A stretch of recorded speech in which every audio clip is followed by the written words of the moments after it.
Not taking anything away from Parasite. The only reason is... Yo, what is up, you guys, and welcome back to my channel. Thank you so much for joining me today. This is exciting because this is my second movie review, you guys. I just watched the movie Parasite, Oscar award-winning movie directed by Bong Joon-ho. It just won 4 Academy Awards last week, and I was extremely fascinated because, it was the first foreign movie to ever win the Best Picture, and 4 Oscars in one night, quite a bit, So I was like, okay, guys, do you want me to review this movie? And overwhelmingly, you guys wanted it. So I'm excited about this one because it was 2 hours, definitely well spent. It was quite the journey. I'm excited to dive in and let you guys know what my thoughts are. So we're done messing around here, you guys. Let's jump into this thing.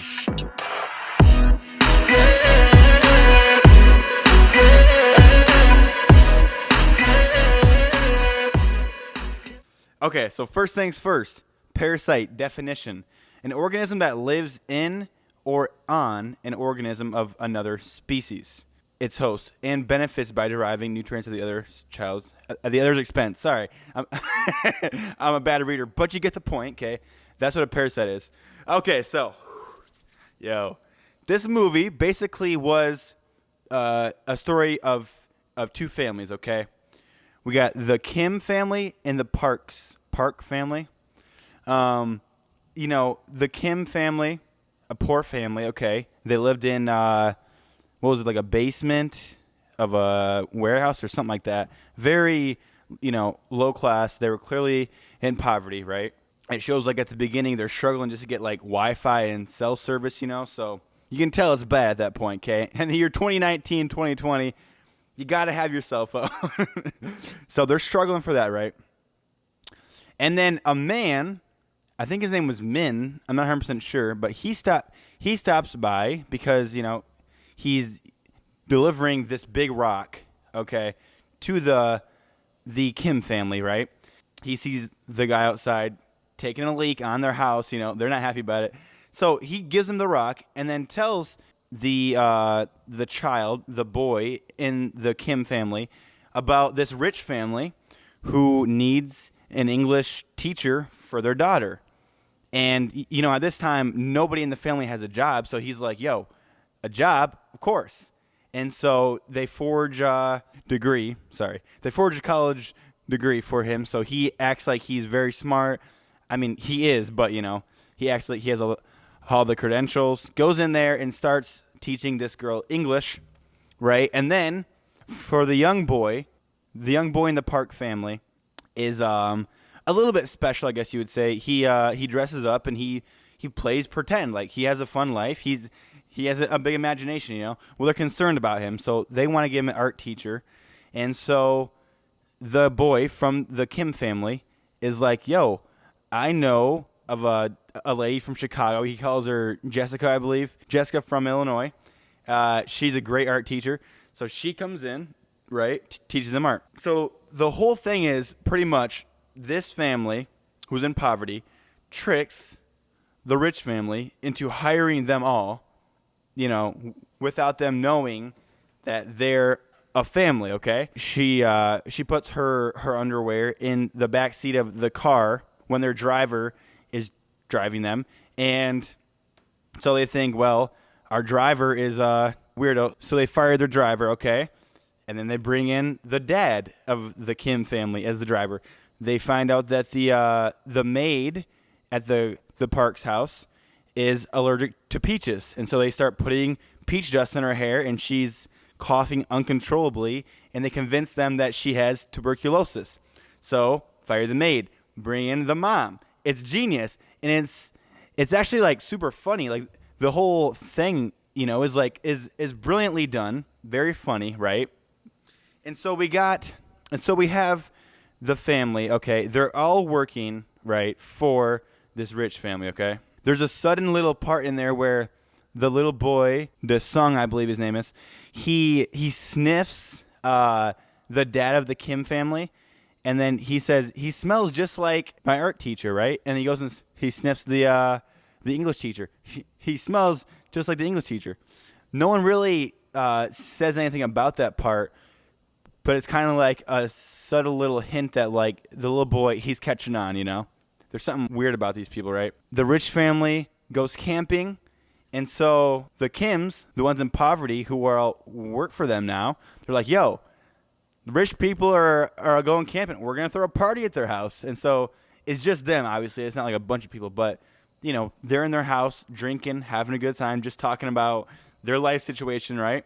And then the old maid shows up, and she's like laughing, and she's playing, you know, them. She's saying like, you know, I left something in the kitchen, right? And walks through the whole house, goes down into the basement cellar, like a room that the family, the Park family, didn't even know was there, right? And her husband is down there. And apparently he's been down there for 4 years. He's been living down there. I was like, oh my, how? First of all, that's crazy how like you don't even know there's a room in your house, you know, is a hidden room. Second of all, a man's living down there. So that was insane, yo. The whole family, the Kims, are like kind of spying on their mom as she's talking to this lady and her husband in the basement, right? And they trip and fall. They're exposed. And they start using terms like dad, you know? And so she's like, wait, you're all related? She takes a video of the family, and she threatens to send it to the Parks. If this video gets to the Parks, they're done because, you know, they tricked them all into hiring, you know, each other. And so they bring him upstairs, you know, they're like, what does he say there? He says this send button is like a missile launcher or something like that. He says, I can make him do whatever I want to do. And so eventually they attack the woman who has the phone in her hand, right? Get the phone out of her hand, and they delete the message. They're taking him down into the basement. The Parks are coming back home from camping. They're like, hey, we're coming back. Can you make some, what was that, Ram? I don't remember what it was called. Ram something. And she doesn't know how to make it. So she scrambles to make it. They're trying to hide everyone. And they eventually do hide right underneath the table in the living room, okay? The rich people, they're like, hey, let's just sleep on the couch tonight. So they're sleeping on the couch. Meanwhile, the Kims are laying underneath this table trying to be quiet so they don't know they're in their house, right? And the dad of the Kim family starts to hear the Park dad talk about how Mr. Kim smells. He's talking about how he just has this weird smell to him. And that really bothers Mr. Kim quite a bit. It really bothers him. You can tell it gets under his nerve. The Parks, you know, they fall asleep. They escape out of their house, right? And it's just raining like Seattle, man. It's raining like crazy. And the sewers are like flooding. It's nasty. And they get in their house and they get all their stuff. You know, they go to the gym where they can all sleep for the night. And there's a conversation there with Mr. Kim and his son. And you can kind of tell that Mr. Kim he's listening in on Mr. Park talk about how he smells and whatnot really got under his skin, and he wasn't really thinking straight. Like, he was saying things like, you can kill someone, you can betray your country, it doesn't matter. None of it matters, or something like that. And so you could really tell that like he just didn't care anymore. And so the next day is a big party at the Parks house. They're throwing a little last minute impromptu party for their son. It's his birthday.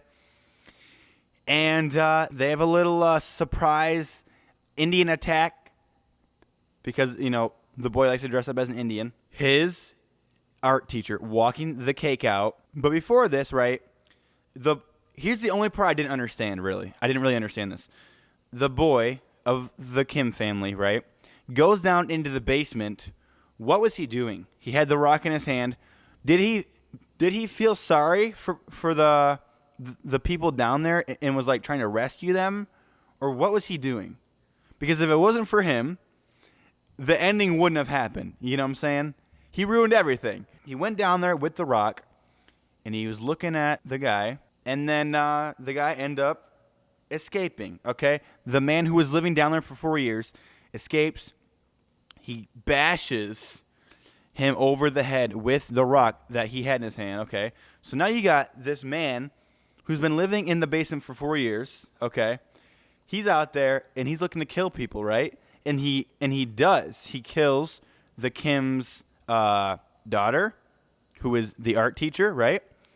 And then Mr. Kim, right? Does he kill the guy who was in the basement for 4 years? Who killed him? I honestly don't remember.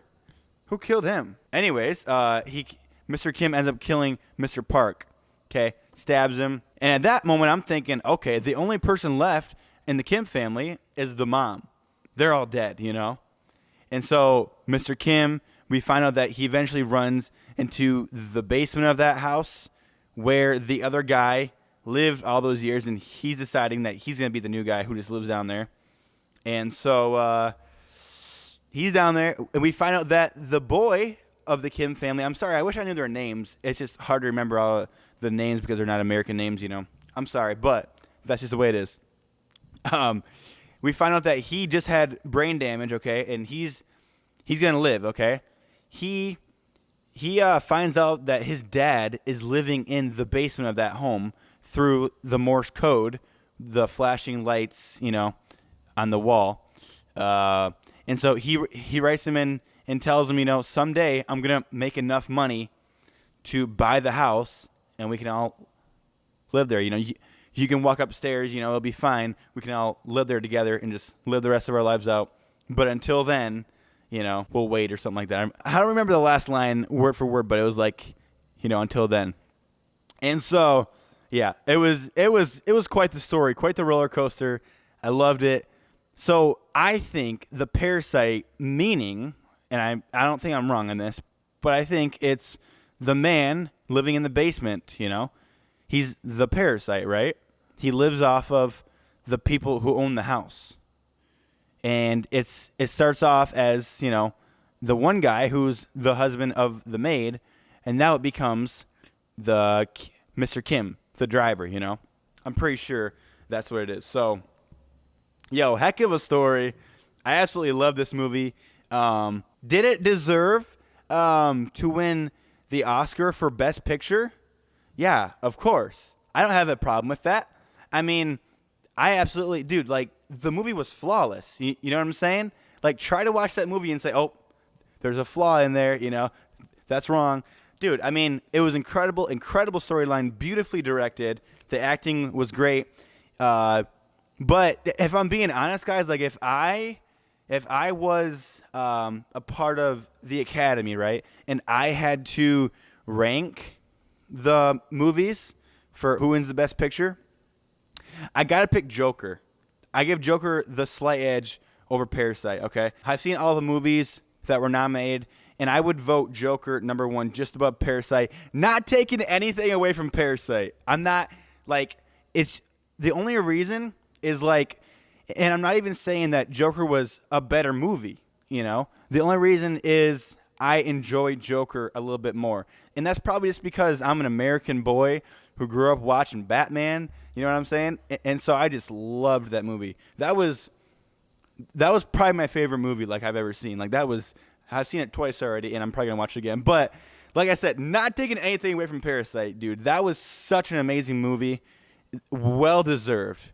I'm not the slightest bit upset that it won 4 Oscars. It could have won more. I mean, it was great. It was really cool to see it make history, you know? So, yeah, guys, I mean, I would say, like, if I had to rate the movies, I would say Joker, Parasite, 1917 would be number 3. Who else do we got? Ford vs. Ferrari was great also. That'd be 4. Marriage Story would be 5. Once Upon a Time in Hollywood would be 6. I liked that one, too, but it was my least favorite out of all of them, you know? Like, it's not about which one was the best, because you really can't pick the best. I mean, they're all amazing, and there's really no clear the best picture. You know, it just boils down to you have the judges or the people who vote on the best picture, and so it's just about, like, which movie did you enjoy the most, you know? And so when it came down to it, they voted for Parasite. Am I upset about that? Not even close. I'm totally okay with it winning because, like I said, well deserved. But if I was in that position, I would have went with Joker. And by the way, if you guys haven't seen Joker, it's a phenomenal movie. There was a lot of controversy about it being too violent, but dude, it's a movie. You know what I'm saying? Get over it. It's a movie, and you guys are gonna love it. But yeah, Parasite, heck of a movie. If I had to rate it, I would say it's an A+. I mean, 95, 100%. I mean, I don't know, like it's that good, yo. So if you guys haven't seen Parasite yet, definitely check out Parasite. Brilliant movie. And by the way, I just dropped my fifth comedy or fifth short film. This one's a comedy, so it's called Operation Sanders. The link is in the description if you want to check that out, you guys. I'd really appreciate that. It just dropped a week ago, so go watch it. Link in the description. Yo, I really appreciate all you guys. If you're new here or you're just not subscribed, please subscribe to my channel, guys, and click the notification bell so you know when my new videos come out. And give this video a thumbs up. That's cool, too. All right, guys. Thanks again for watching. This was so much fun. I love watching movies and reviewing them. I don't know how good of a reviewer I am, but I love doing it. So comment down below what movie I should review next, and I'm going to do it. All right, thanks again for watching. I'll see you guys in the next video. All right, peace.